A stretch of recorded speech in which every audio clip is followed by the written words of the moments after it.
Welcome to the Church and Culture Podcast, a weekly discussion with Dr. James Emery White on the latest trends happening in culture and where and how the church should respond.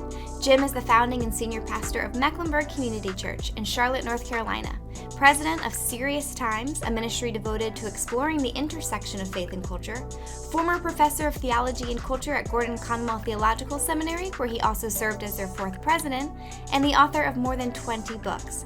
I am your host, Alexis Dry, and I can't wait to dive into this week's conversation. Awesome. Well, welcome, everybody.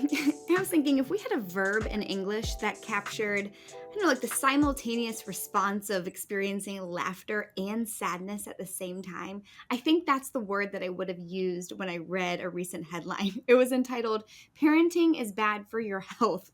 It was based on a new official warning from the Surgeon General that was based on recent reports from parents. And I'm in the trenches of parenting with 4 young children of my own. So Yes, you are. so nothing about that headline surprised me. The Surgeon General, though, points to stress and loneliness and financial woes as being so acute as to limit the ability of parents to even function in everyday life. In fact, 4 out of 10 parents reported that they're so stressed that they can't function most days. Now, you are someone who has raised 4 children to adulthood. So do you read a head like that and think, okay, this isn't news, parenting has always been hard? Or is there something about modern life that's having a different effect on parents now? Always been that way. Today's parents are snowflakes. Next. No. Obviously, though, parenting has always been hard. It's always been stressful. It's always been physically and emotionally and financially challenging. And that doesn't change.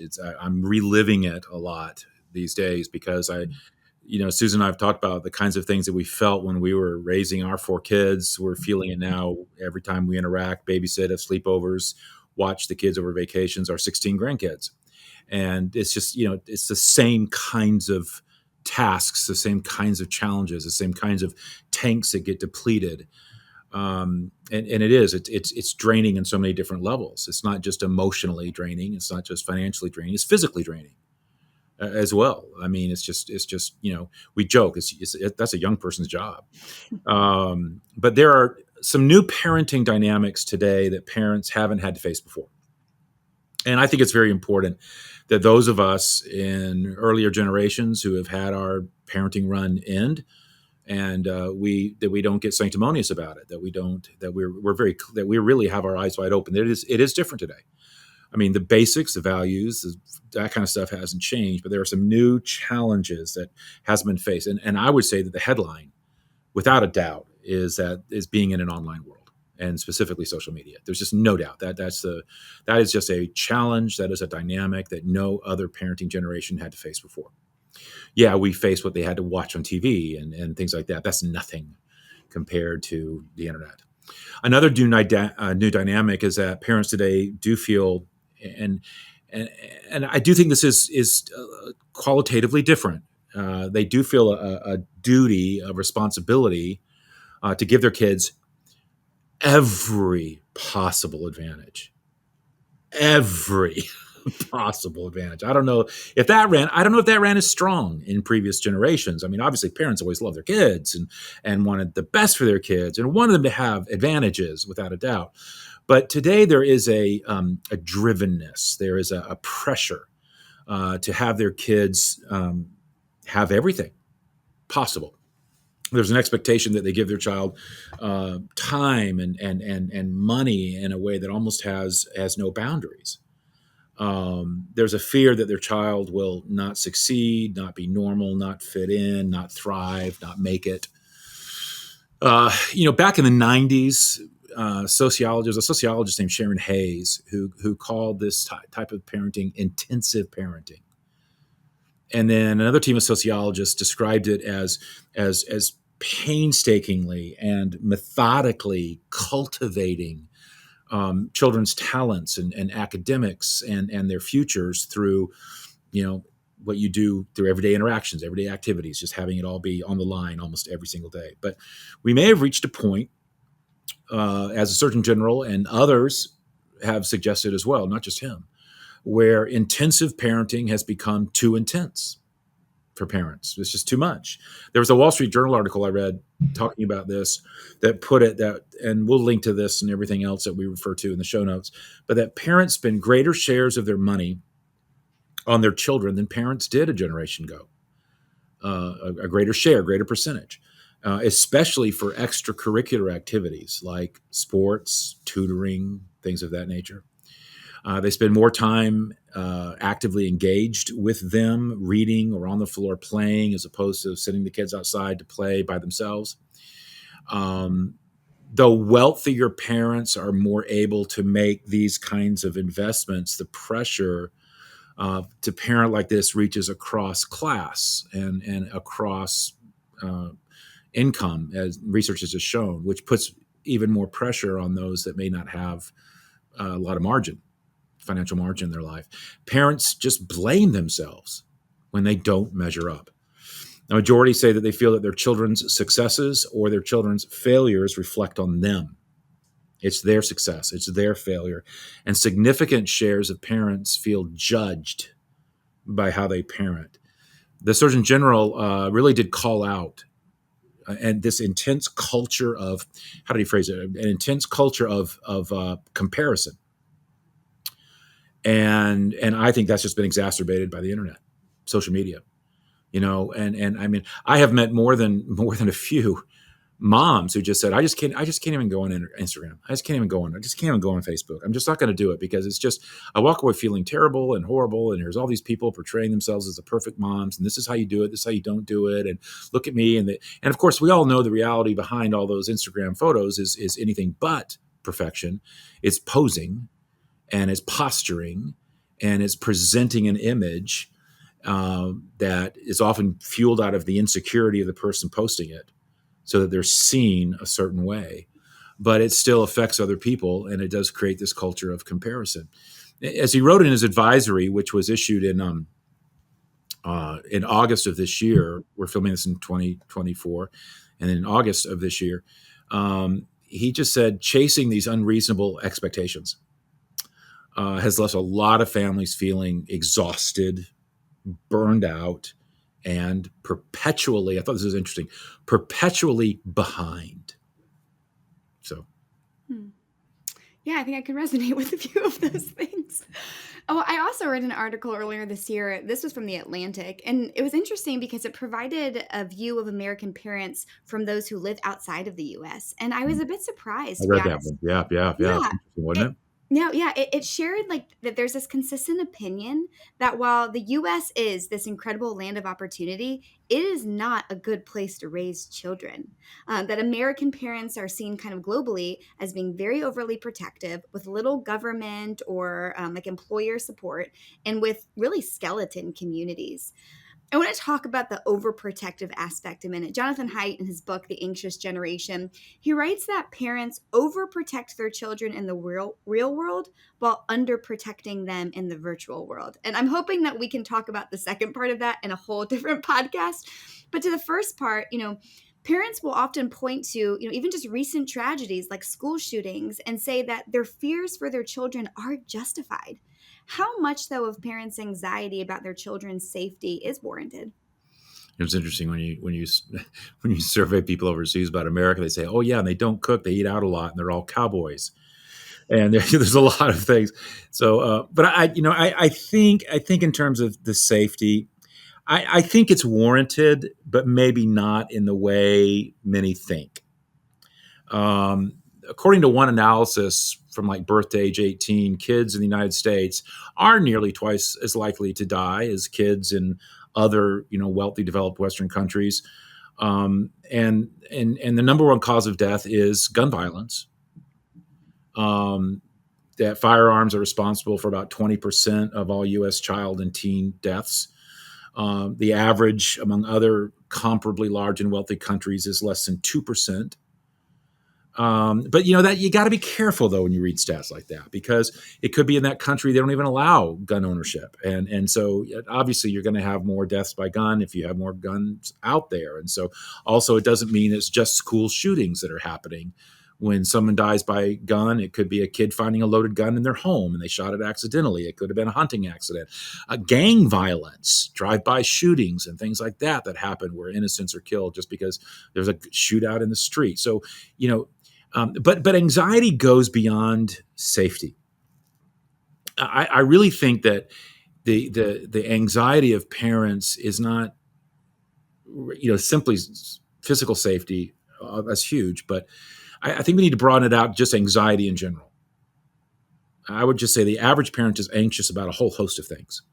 There's just an anxiety-ridden life. Safety is just one dynamic of it.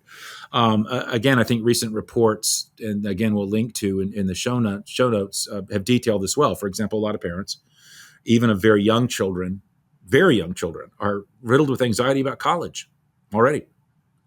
As a degree in their minds has become essential to earning a middle-class wage and admissions becomes more competitive, they're thinking about college in regard to what preschool they put them in. Parents feel they need to make up for a lot of anxiety over what happened with the pandemic and what that did to their children. They feel like they got to make up for lost time or compensate or try to fix whatever might have gotten out of whack as a result of that era. Social media has obviously brought a lot of anxiety, and largely along the lines that I mentioned. There are comparisons with other parents, comparisons with other children. Look at my 7-year-old virtuoso on the piano or the violin, and then you're looking at your 7-year-old who's just beating the heck out of pots and pans, and you just can't help but have those kind of comparisons. And obviously, protecting your child from all things online is just huge. So anxiety about your child's safety is large and should be. It has become a much more dangerous world for children. And as I've argued in other places, not the least of which is because we've had the disappearance of childhood, the loss of childhood. We're not even treating children as children. We're instantly treating them as little adults. So, I mean, there's so much we could talk about in terms of just why this is a dangerous world for children. And we have talked about that in previous podcasts to a degree. But I would agree with Haidt, and then I think we become overprotective in certain areas at the expense of becoming underprotective in others. And I would go back to a child's online life. I've never met a parent yet that didn't feel like they were doing everything they needed to do to protect their child online. And they would say, "Oh yeah, I don't let my child do this. I don't let my child do that." And then I'm kind of horrified when I poke around in that. They'll say, "Oh yeah, I would never let my child have a phone, just a pad." And I will say, you do know that a pad connects to the internet, right? You do know that. And they'll look at me like, it does? I mean, it's like, what? Like a badge of honor. They don't have a phone, but they've got a pad. But what does a pad do these days that a phone doesn't, and vice versa? And on and on that it goes. You've heard me say, and I remember when I first kind of had these three things come to my mind. I was doing a series on parenting, and I was trying to deal with just how things are changing with parenting these days. Things used to be assumed that aren't assumed and such. And I remember just coming up with these three things. Gosh, parents have got to be informed, involved, and in charge.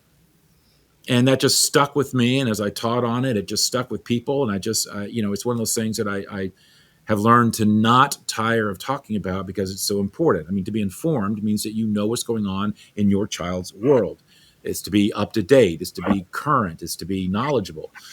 Yet one study found that more than 60% of all parents have never checked their child's devices, have never checked their smartphone, their iPad, or their gaming console. So they're not informed, and they think they are. Another one is be involved. To be involved means that you're part of the world. You're not a spectator, you're a participant. Most parents actually do a pretty good job with that, but as we've mentioned, they take involvement seriously. They're at the soccer games. They're coaching Little League. They're investing in their kids' schools. They're present and accounted for. But third, they've got to be in charge, though. To be in charge means you're the one leading their world. You're the one creating their world. You're the one shaping their world. I mean, and that's an area where I find parents acting helpless. I find them acting hopeless. And if they don't have the authority to be in charge. So that puts the child at great risk when a parent doesn't feel like they can parent. They can't be the adult in the room. So yeah. Another big component of the Surgeon General's warning has to do with the financial stress that parents incur. And I'm like holding my breath as I share this next statistic because, again, I have 4 children. But data from the US Bureau of Labor Statistics, it shows that raising a child to age 18 will cost a parent nearly $375,000. So, Alexis, that means for you, we're talking $1.5 million I roughly. think I need a raise, is The what. link, the link to your GoFundMe account will be at the bottom of the Oh my screen. gosh. Well, I will say one thing I don't have to worry about, thankfully, being at MEC, but most parents do, is that nearly a quarter of that money goes to childcare. And in a recent study of millennials and Gen Z, they found that almost a quarter of them report that they're not going to have children because of the financial expense. And we've already talked about how the birth rate has slowed to a record low. So this is pretty significant, right? Like, I hate to say this, but what price makes a child no longer worth having? Oh, I have so many reasons why a child's not worth having. I try to give my four away so many times, particularly my sons. Right now, of my 16, only 12 or only 4 are girls. I'd like to keep them. The 12 guys, I'm not sure about, but um, it's interesting. Just so that people parenthetically know what you meant when you said it, Mac. You don't have to worry about that. One of the things that I do think that we have tried to do as a church is in caring for people and caring for folks is that we do provide for our staff with young kids what we call staff kids, which is a birth through age 5, and then we have some things as they get a little bit older to help with that kind of an on-site childcare that to us is obviously very strategic. And our staff that we care about 2/3 of our staff are in their 20s or early 30s, and so yeah. Anyway, I have read a lot of articles. And by the way, to other churches and other leaders out there and their organizations, I would strongly encourage you to try to do the same thing. It's money well spent because you not only are investing in these families, but you're investing in keeping really key critical staff that might not be able to continue to serve if you didn't help them some with this. And we'll get into this probably some more later, but these days people don't have the family infrastructures and extended family to help with this, and so childcare has become far more strategic, if not necessity. Anyway.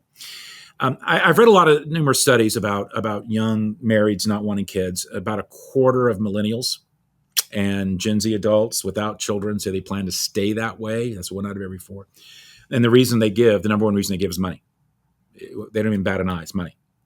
About 23% of these adults from ages 18 to 43 said their financial motivation to remain childless boils down to 2 main values. I mean, financial values. They want the financial freedom that comes without having kids, and they have concerns about whether they could even foot the bill for a child. So it's their own personal financial freedom, and they don't even know if we could afford it to begin with.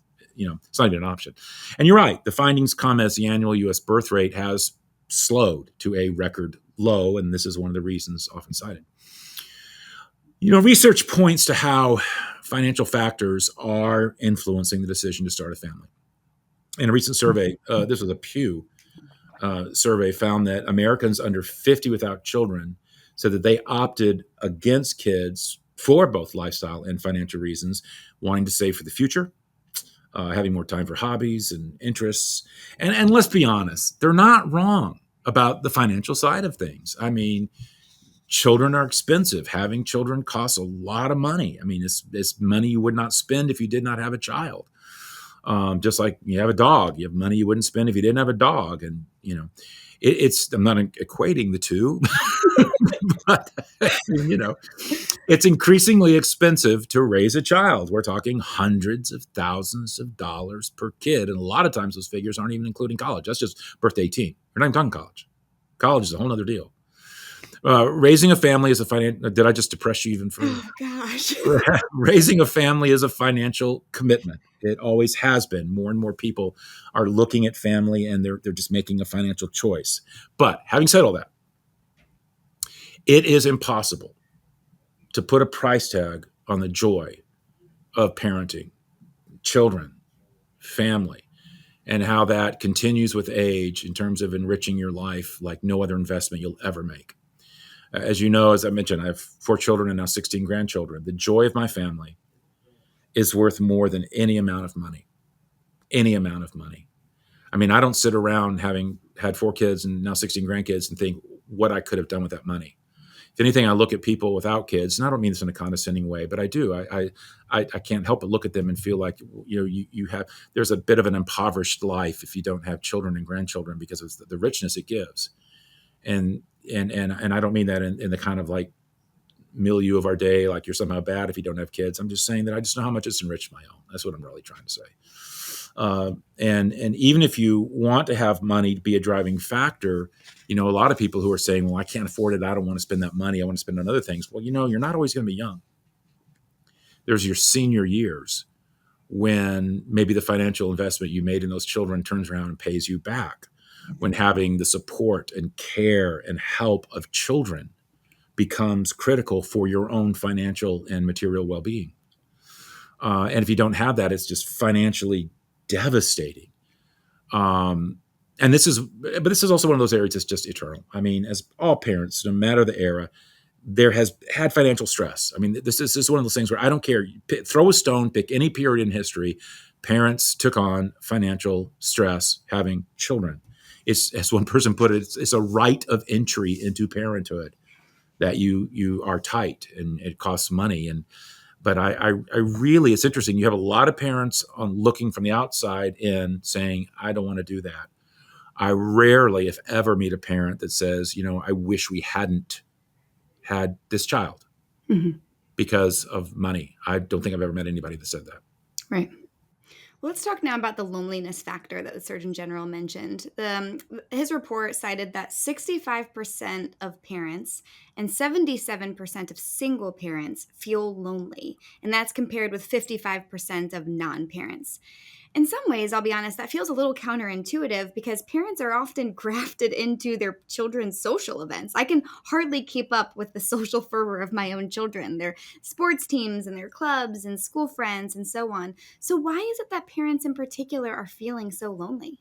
They're not. I think that we need to be really careful that we're not saying that parents are more lonely than others. Loneliness is everywhere, not just among parents.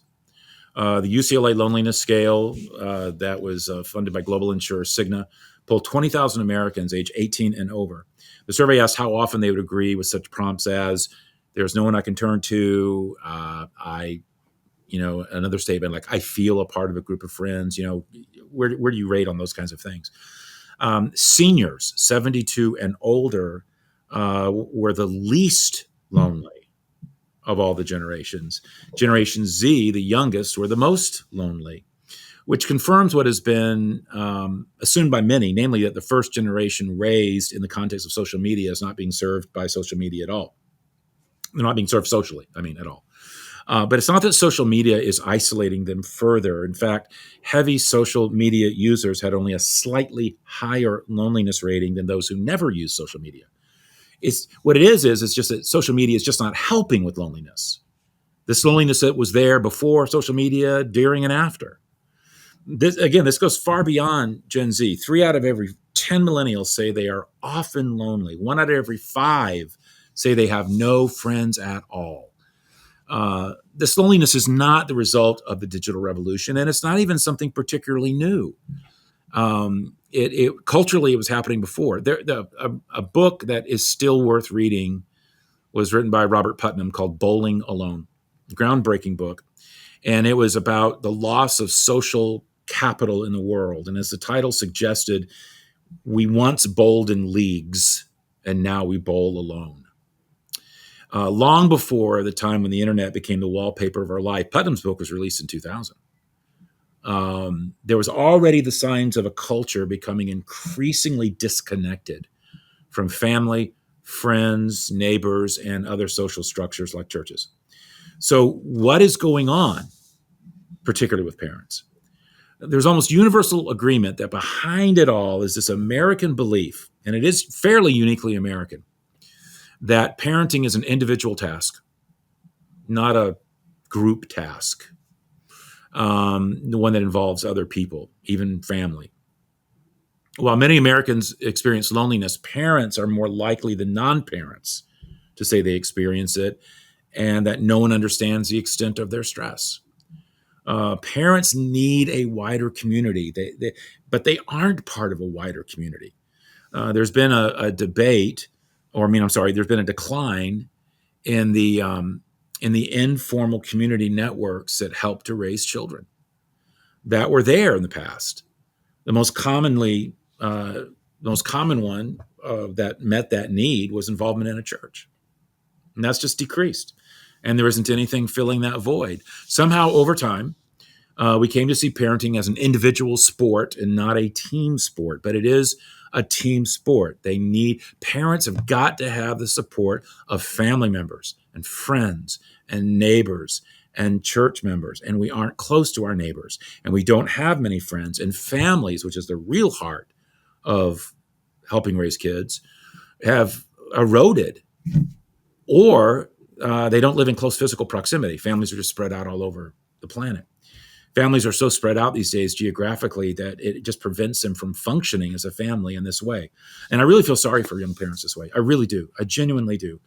When I was a boy, it was very common that families tended to stay in the area where they were born, and they stayed together. I remember when I would go, I'm maybe digressing here, but I remember when I was a young boy and I would go to visit my grandparents. I remember that I could go visit my grandparents, and then just popping in the back door would be aunts or uncles or cousins. And, aunt and uncle lived down the street, another one lived 2 blocks over, another one lived 1 block over. And it just, it was a community like that. I know how it works in our family, the ways that we serve each other and support each other and interact with each other. It's dangerously close to daily. Whether watching someone's kids while they go to the doctor, or gathering for a party to celebrate her birthday, or helping another one out with a physical task, or meeting in a park for lunch. 3 of my 4 kids live where I live. So does my now 92-year-old mother. That's 21 of us functioning as a family, as a community together. My 4th child recently moved much closer to within driving distance, so now we're able to be more part of her life. So now it's 27 of us. Most people don't have that. They don't have anything close to that. A silly example, but with, like I mentioned, a 92-year-old mother in the midst of our family. The other day, she said, "Well, I'm going to need to go to the doctor. I can't drive. I need to go." And she was starting to worry because she's just recently kind of entered into this area. She didn't used to have that kind of as much support as many people. And I remember I said to her, "Well, you don't have to worry about that. You don't have to think about it." I said, "There are, at least, 10 adults who could drive you, as well as these people and friends. And then there's also, it's like you don't even have to think about those kinds of things, those kinds of, simple little things. That's gone from the average parent." Yeah. The Surgeon General's report came at an interesting time in our election cycle. I think you mentioned we're in 2024 recording right now, but specifically the month of September. And many parents are looking to either Trump or Harris for solutions. Is that primarily where parents should be looking for help? No. While they can hope for some strategic handouts or policies, such as with, affordable child care or paid leave or child tax credits, I think every parent will take whatever they can get. Surveys show that Americans have less faith that the political system can overcome, a family's problems. And that's true. I don't think we should look to government to solve this. What's needed is a cultural change. We need a cultural change. And the Surgeon General, to his credit, said as much. He did. He just tried to outline what he thought that cultural change would entail. He said, we need more of a pro-family America, one that envisioned parenting as a societal good, and therefore the responsibility of the whole society just as important as making sure everybody has a paid job. He described parenting, and he used an interesting phrase. He called it sacred work. That could mean parenting a little less intensively, he suggested. Friends, relatives, helping care for children. Parents taking time for themselves in appropriate ways so that they stay healthy. It's kind of like, I'll often say to our staff, the best gift you can give to this church is a healthy, happy you, Well, I think the best gift a parent can give to their child is a healthy, happy them. And so taking care of yourself is part of parenting as well. And I think he was right on that. And talking more openly about the demands of parenting could eventually change cultural expectations about whether all the time and money that we're spending is really needed, for children to excel. They're not bad things, but I think we need to dig deep though into even more what he called that phrase "sacred work." That was such a good phrase. I don't think I don't want to take away from him, but I'm not sure he knew what he was saying. Maybe he did. But to call parenting sacred work, what you're saying is it's a vocation. It's a calling. And it is.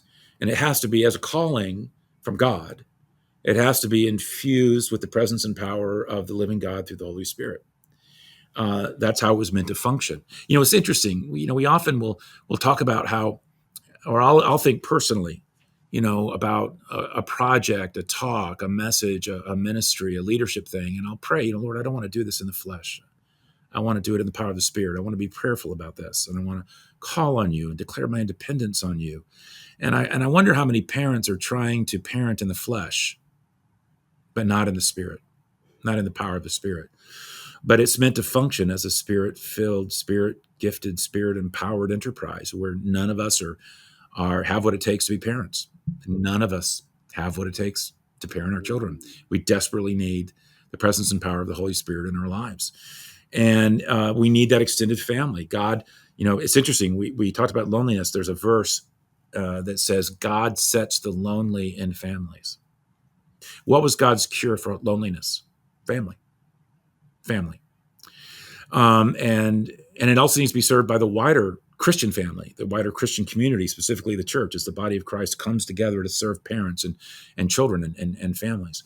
And it's a powerful thing when that happens. Knowing we were going to talk about this, I brought an email with me that I once received from a single parent mom. And let me just read this to you. She gave me permission to share this, and I have from time to time. But let me just read this to you about the power of just the church as community and being family and going up next with parents and how much we need that. She wrote, Dear Pastor Jim, your message this weekend really got to me. There really is so much community care going at MEC that really does go unmentioned or unnoticed. I feel prompted to let you know what a gift the family at MEC is giving both my son and me. As you may or may not know, my son's father places him at the bottom of his list of priorities, and his involvement with my son is minimal to non-existent. This weekend, my son finally vocalized that he knows his father does not treat him the way a father should. His journal entry at school summed it all up and touched his teacher's heart. He wrote, my father hates me and does not want to be a part of his family or my life. That's okay, because God is my real daddy, and he loves me. He gave me John, Billy, Jonathan, and Michael to make sure I am okay. Okay, pause there for a minute. John, Billy, Jonathan, and Michael were 4 men in our church faithfully serving almost every weekend back in Met Kids. Well, then the mother writes, that speaks volumes about what Met Kids has taught my 7-year-old during the past 3 years. What a gift. Then she adds, as a single mom, there are things I just cannot do for my son. It is just so overwhelming to know that there are men in the church who will step up and help out in the areas I need it. Please know how thankful I am. That's what's missing in so many parents' lives and what is so desperately needed. That's such a good word that let's just end there. Thank you, Jim. Thank you guys for listening, and we hope you'll join us next week.